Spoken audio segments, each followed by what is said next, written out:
ফেনীর পরশুরাম উপজেলার মির্জানগর ইউনিয়নের নিজ কালিকাপুর গ্রাম থেকে বন্যা দুর্গতদের চিত্র তুলে ধরতে আমাদের সাথে এই মুহূর্তে সরাসরি যুক্ত হচ্ছেন সহকর্মী আব্দুল্লাহ আল মামুন।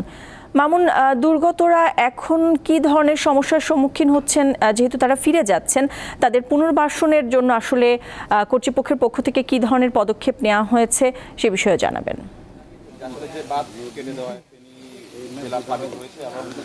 নাদিয়া, আপনি যেমনটি বলছিলেন যে ফেনীর পরশুরাম উপজেলার মির্জানগর ইউনিয়নের নিজ কালিকাপুরে আমি এখন আছি।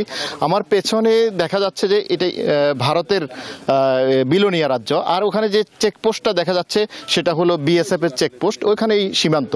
মূলত বুধবার রাতেই এখানে যে অংশটুকু দেখা যাচ্ছে এখানে বাঁধটা বিএসএফ এবং ভারতের লোকজন এসে বাঁধটা কেটে দেওয়ার ফলে ফেনী শহর ঘটনাস্থল এখান থেকেই মূল ঘটনাস্থল। এখান থেকে গাছ, ফসলি জমির ফসল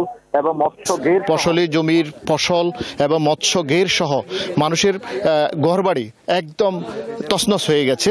মূলত এই কেটে দেওয়ার ফলে ইন্ডিয়ায় ভারত যে বাঁধটি কেটে দিয়েছে এর ফলে এই ক্ষয়ক্ষতির শিকার হয়েছে।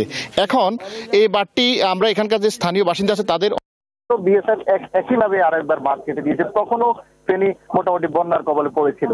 এবার বাঁধ কেটে দেওয়ার ফলে ফেনী শহর, নোয়াখালী সহ লক্ষ্মীপুরের যে অঞ্চল, এটা বিস্তীর্ণ অঞ্চল ক্ষতিগ্রস্ত হয়েছে।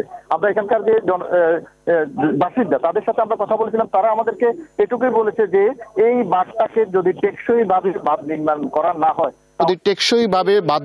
করা না হয় তাহলে প্রতি বছরই এই বন্যার কবলে তারা পড়বে। তাদেরকে পুনর্বাসনের জন্য সরকার, বর্তমান যে সরকার আছে তারা তাদের কাছে বিনীতভাবে আহ্বান করেছে তাদেরকে যেন এই পথ তৈরি করে দেওয়া হয়। এর পাশাপাশি তাদের যে জীবন এবং সম্পদের যে ক্ষয়ক্ষতি হয়েছে এই ক্ষয়ক্ষতি থেকে উত্তরণে তাদেরকে সহযোগিতা করা হয় এবং তাদের এই উত্তরণের মাধ্যমে তারা মূলত আবার তার স্বাভাবিক জীবনে ফিরে যেতে পারবে বলে আমাকে জানিয়েছে।